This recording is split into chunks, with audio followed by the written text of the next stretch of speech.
look everyone, Meghan Markle has graced us with another installment of Keeping Up with the Harkles. This time she's treated Instagram to a fresh video straight from the World Series because nothing screams relatable quite like front row seats, a personal camera crew, and an entourage of publicists ensuring it all looks spontaneous.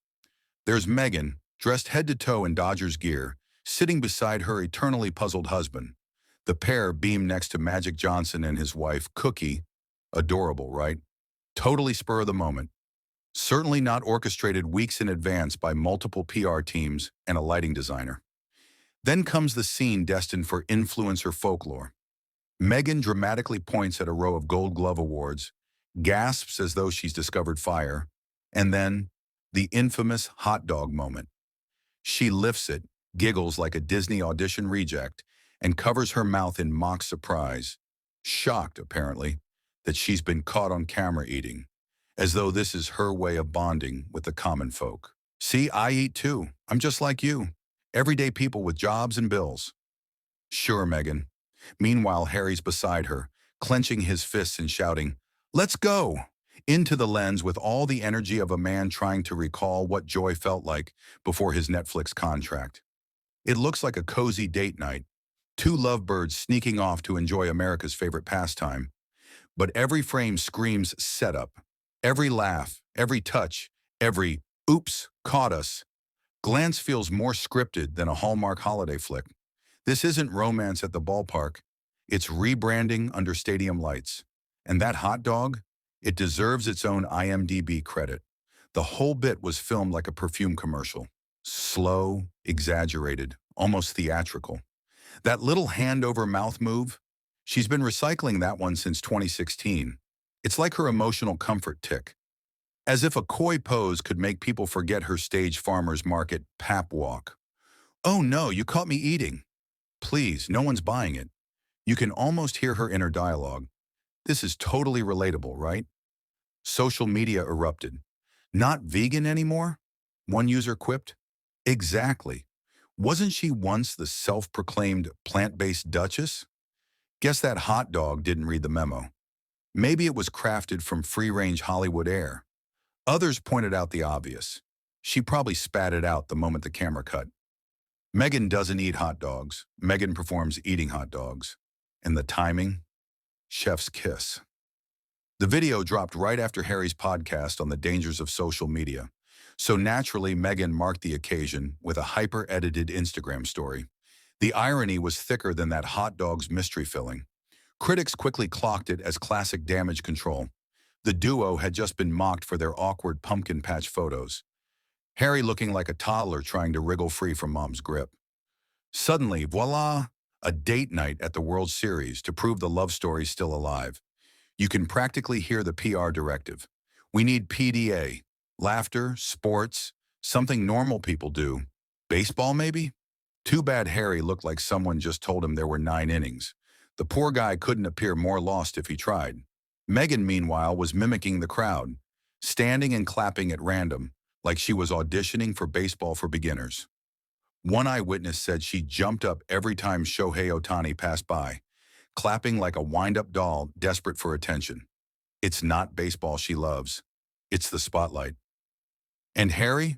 He looked about as thrilled as a man stuck at a 4-hour opera in a foreign language. Tight smile, blank stare, soul clearly somewhere over London. Meghan, of course, was acting her heart out. Affection on cue, emotion by design. Then came the booze. When the Jumbotron flashed their faces, the stadium erupted. Not polite heckling, but full-blown, beer-soaked American booing.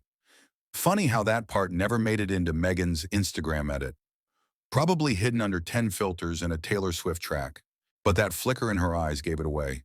That flash of fury when reality didn't match the script. This was supposed to be her big "look how adored we are" moment. Instead, it became a reminder that LA still isn't buying it. Witnesses noticed the couple disappearing between innings, supposedly for snacks, though more likely to regroup with their crew. Like clockwork, they'd return right when the cameras were rolling, because nothing says authentic love like scheduled affection.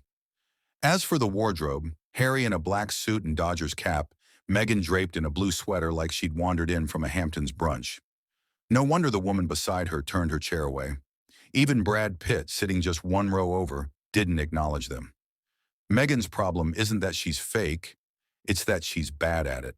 Every movement looks practiced, every smile rehearsed. She doesn't blend in, she imitates, then tries to outshine. Someone laughs, she laughs louder. Someone cheers, she claps harder. It's not participation, it's performance. Because in Meghan's world, existing only counts if it's content. In poor Harry, pointing at the scoreboard like a lost tourist, you can see the confusion written all over him. So we hit the ball, and then what? By the seventh inning, they'd vanished, probably racing home to upload footage before the algorithm shifted. And the security entourage? Over the top as ever. Multiple police escorts, bodyguards, assistants, all for a baseball game, in a country that literally fought a war to ditch monarchy. Meanwhile, Princess Catherine's out there doing school runs and grocery trips without a production team. But Meghan needs a tactical unit to attend a public event. You'd think she was transporting the crown jewels, not filming another PR stunt. Here's the simple truth. If Meghan and Harry were genuinely happy, they wouldn't need to stage every spontaneous moment.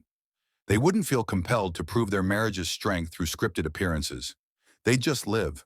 But when your entire identity depends on perception, every outing becomes a performance. The baseball video wasn't about love, it was about control. Meghan's latest attempt to rewrite the narrative. Look, we're still golden. We're just like everyone else, except the only thing normal here is how forced it all feels. The charm's worn off. The awe, their adorable era, is long gone. What's left is awkward PR fluff and hollow gestures. Meghan wants to seem authentic, but she can't bring herself to be authentic. Because real people don't choreograph date nights. They don't hire camera crews for ball games. And they definitely don't act astonished about eating a hot dog. So, Meghan, a bit of advice from the audience you're trying to impress. Stop overproducing relatability.